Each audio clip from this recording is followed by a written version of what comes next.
It started in middle school. I actually had trouble learning in middle school, and there were a couple other guys in my class who were African American descent, and we'd all go to a special class so that we'd get extra help. And every time on our way to this class, they would start picking on me, and I was the only white guy there. What should have been a 5-minute walk to class took about 30 minutes because they were now grabbing me by my shirt and throwing me up against the wall. And this is my first encounter with black people, and being my first encounter, that created a lot of issues for me.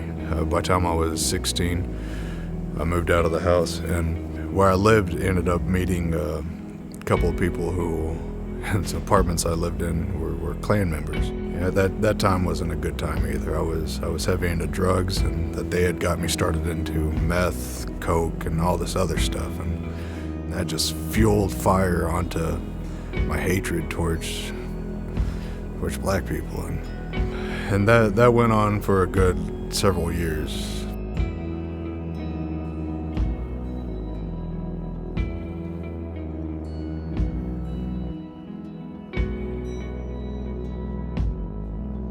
Actually, she was a hairdresser at the time, and I just went in for a haircut, and I just immediately went to her, and I was like, wow, this is a beautiful woman.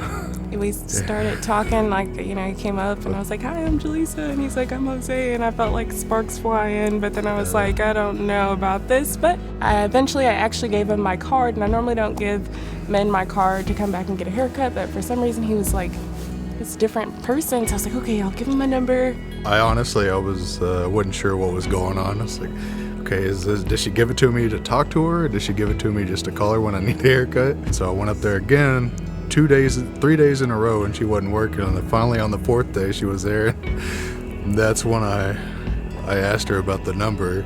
Just felt like this heaviness, like somebody wanted to ask something, so I'm like, I'll just wait a little bit longer. And then finally he's like, hey, do you want to go to the movies with me? And I'm like, yeah. Yeah. So then we went to the movies, and the rest is history. Yeah. Stepping the line of faith truly crossed when she invited me to the church that she was attending, and it was a primarily all black church. So that was a new deal as well to deal with for me.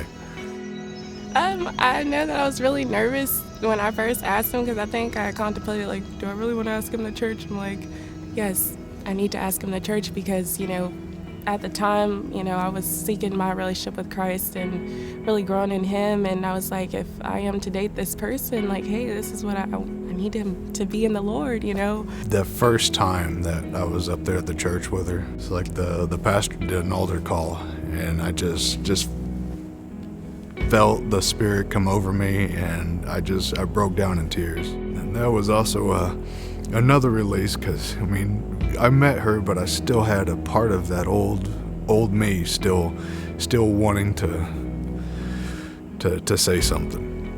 But at that time, when I saw all these guys just surround me, it's like God was taking it away. He was taking it away.